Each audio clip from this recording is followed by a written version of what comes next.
So under normal circumstances, we would already have the Oscar nominations, but since this year is different, today I'm doing another Oscar prediction update video, and I can't wait to talk about it.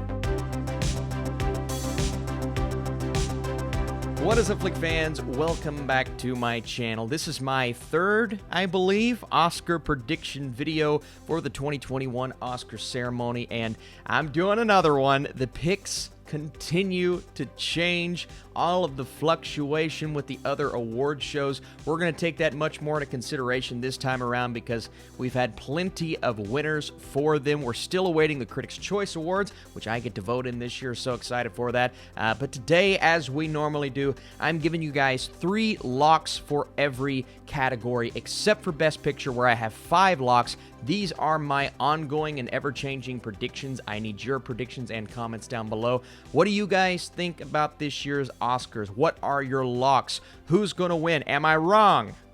Probably.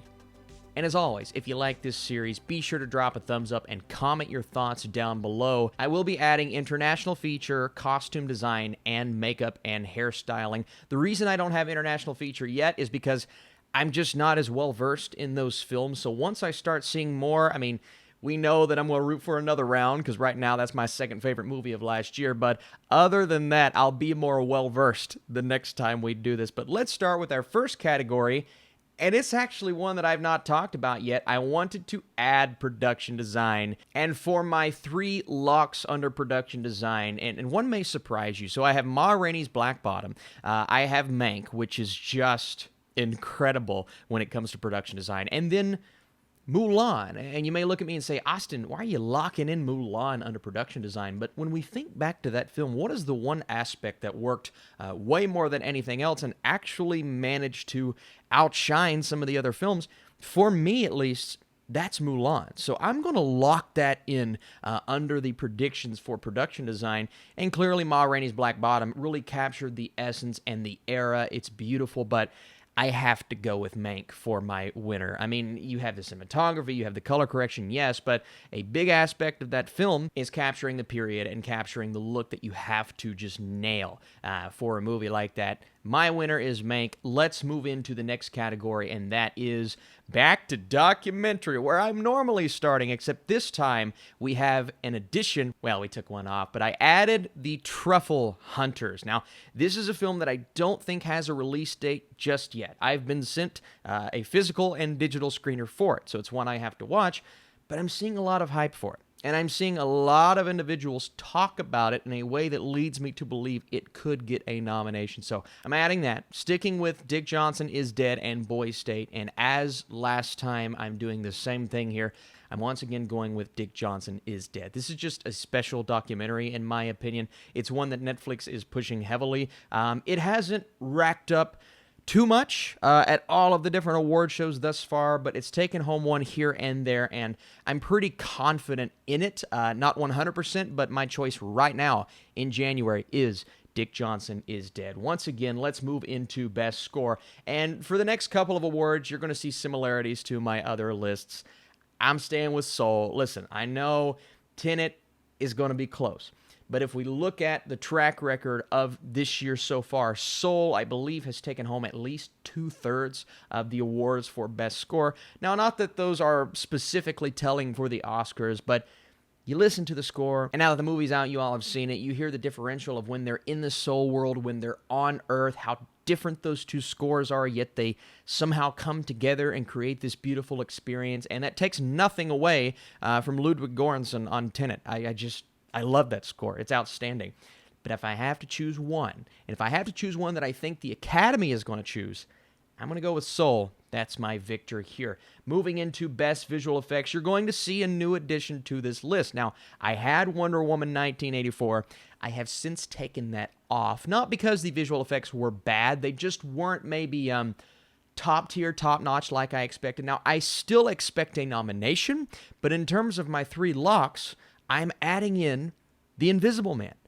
Why? Well, it's an extremely low-budgeted film that looked outstanding. Part of me just thought that the immaculate effects from Wonder Woman would overtake it, but after seeing the film, I have to throw in Invisible Man because it's so impressive what they did with the budget. Now, I'm sticking with The Midnight Sky, and I'm sticking with Tenet, and I'm sticking with Tenet as my winner. Even though The Invisible Man was great, The Midnight Sky is mesmerizing. It's Tenet. And if you look at the track record of all of the other award shows, I think Tenet's pretty much taken home every award. And so it's almost a lock to win for me, and that's my choice. All right, the sound category, not sound editing or sound mixing. They've gotten rid of that. It's just sound. There is a movie called Sound of Metal in that category, as well as Tenet and Mank. And, I was so confident in Mank at a point, right? But the more I'm seeing the love for Sound of Metal, Riz Ahmed, yes, the film in general, yes, the more I'm thinking what they were able to do with putting us in the shoes of the main character and using sound as an important aspect, I think I'm starting to turn a little bit. And I think I'm maybe more on the side of Sound of Metal at this point. So I'm still not completely sure. I'm obviously not locking in my final predictions just yet, but I'm leaning towards Sound of Metal. And Sound of Metal is taking home the Sound Award for me. No. How about editing? One of my favorite categories, and one that you have seen me consistently throw Mank on and be very confident in Mank. And I'm still confident that Mank gets a nomination, but I have to lock in 3, right? The Trial of the Chicago 7. Duh. For me, it's very obvious that belongs. The Father is a film that, maybe not be as strong of a lock as Mank, but I love the movie so much. I love the editing so much that I think my heart is putting it in my locks. But Nomadland. The North Dakota Film Society, the Alliance of Women Films Journalists, the Greater Western New York Critics, the Boston Online Film Critics, all of these award shows have given it to Nomadland, a movie that wasn't even on my list prior to this. I have to lock it in. I just think this movie in general is surging right now. Now, we still have the Trial of the Chicago 7 with the Capri Hollywood Awards, the Hawaii Film Critics Society, the Columbus Film Critics Association. There are a few that are going Nomadland, a few that are going Trial. I'm still going to stick with Trial as my prediction. Just know that Nomadland could overtake that in a future video. It's very close between those two, but I've not seen Mank win any of these, so unfortunately I had to take it off of my locks, even though I personally think the editing is outstanding. And again, cinematography, Nomadland is really surging in that category. I'm much more confident in it now than I was. I'm still keeping News of the World on there, and News of the World actually hasn't fallen out of any of these categories like I expected it to. Mank is another film that maybe I would personally pick for cinematography, but my prediction, I have to kind of separate the two, is Nomadland. I'm switching to Nomadland for cinematography because, you see some Manks in there, right? But I'm just I'm trying to gauge these critics' associations. This isn't necessarily the perfect way to predict the Oscars because we always see some different results there. But I'm just trying to get an idea of where people are going, and this is a film that is just... It feels like it's riding this high right now. It's on top of the world, and I don't see anything stopping Nomadland. In this category specifically, I think it wins cinematography. All right, animated feature.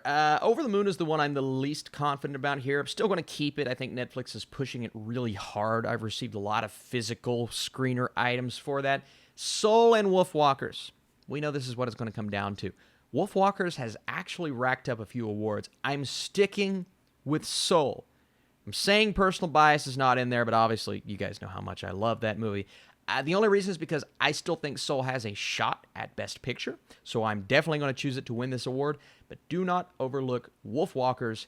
It's last year's, Klaus. It's last year's unexpected movie that may rise to the top. Both films are fantastic. All right, Best Adapted Screenplay. This one is so tough, in my opinion. The Father, I'm going to keep on there. I think it's only taken home 1 or 2 awards for this category, but I just believe the screenplay is so special.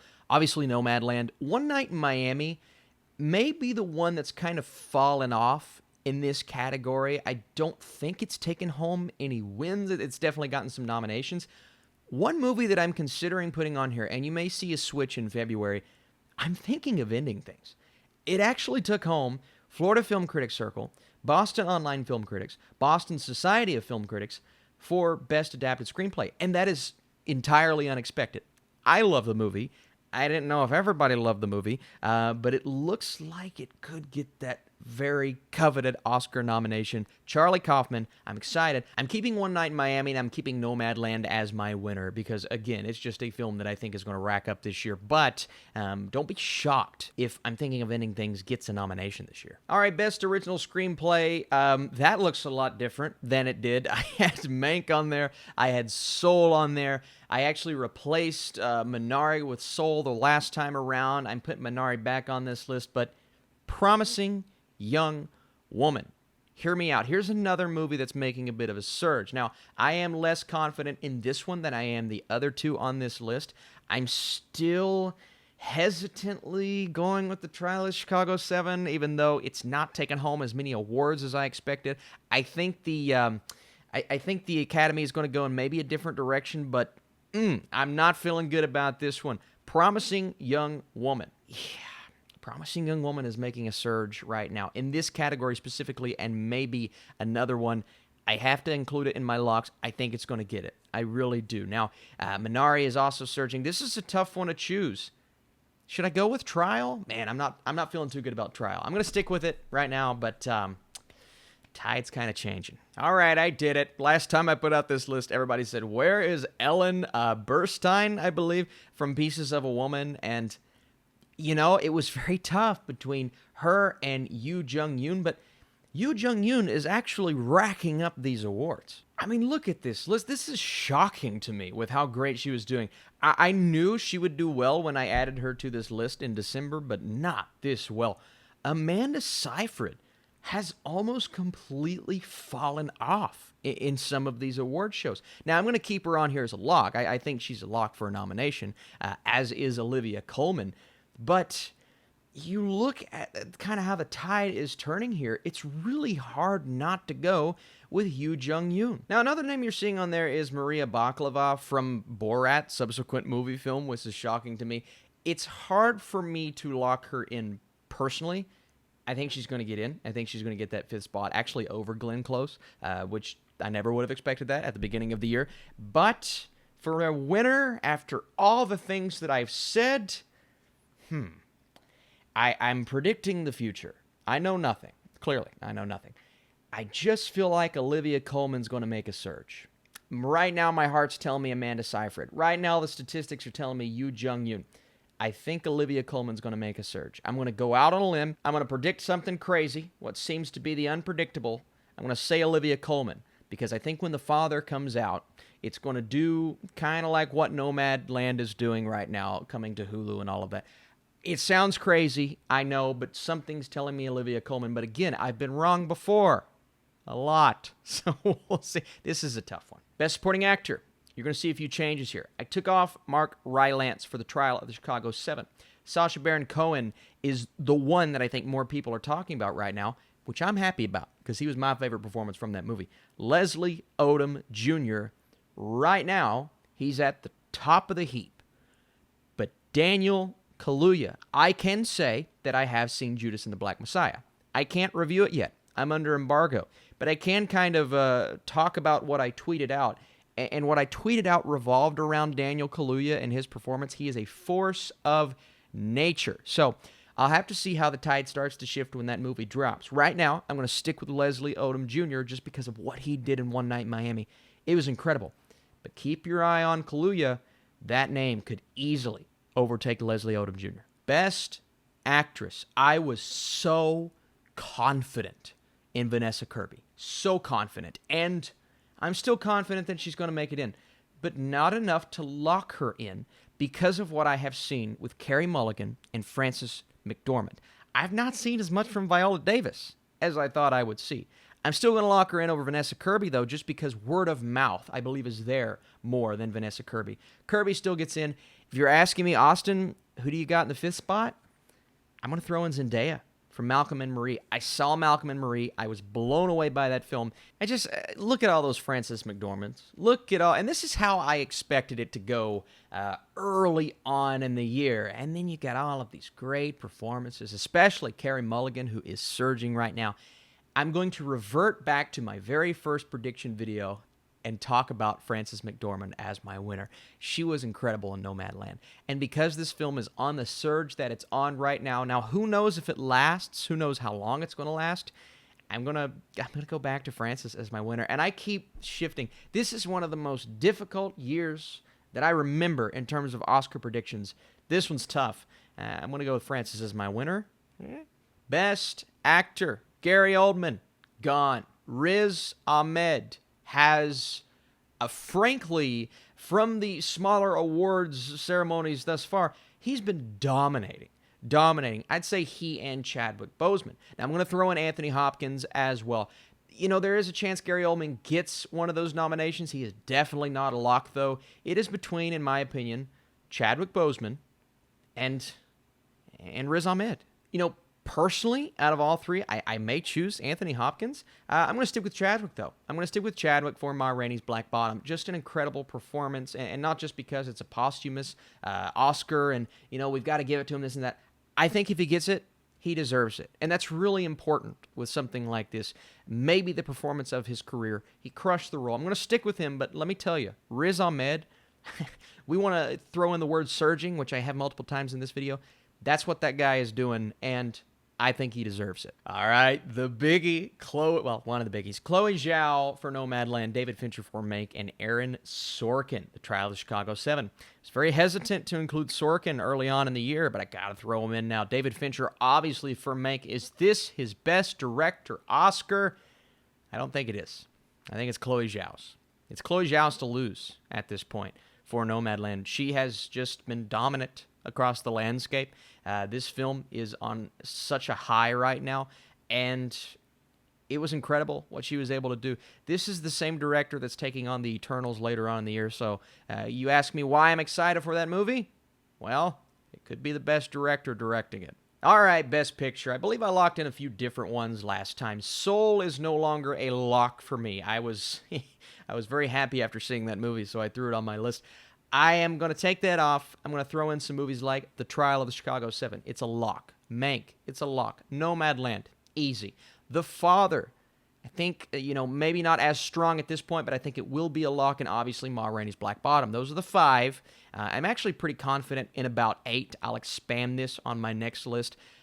As for the winner, and you guys know exactly what I'm going to choose, it's Nomadland. I've been going with The Trial of the Chicago 7 because it has that crowd-pleasing element to it, and it's a film that I love, obviously, but there are a lot of different things to it that lead to Best Picture, but it's just, for me, Nomadland is at the top of the heap right now for everything, and I just think people are going to look at that as such a special, well-directed, well-acted, authentic film, and that's pretty much all the qualities you need to win Best Picture. It's an awesome movie, and it's my pick. It's my pick for Best Picture, Nomadland, right now, January 2021. Man, this is a tough Oscar ceremony, guys. This is really tough. So are there any categories that you agree with or disagree with? Let me know all those things down below. Which categories are you excited for me to add next? Are you excited for my locked-in every nomination prediction video? Last year, I think I did fairly well. I got a few wrong, but I'm so excited to make that, and I'm getting primed and prepped for Oscar season.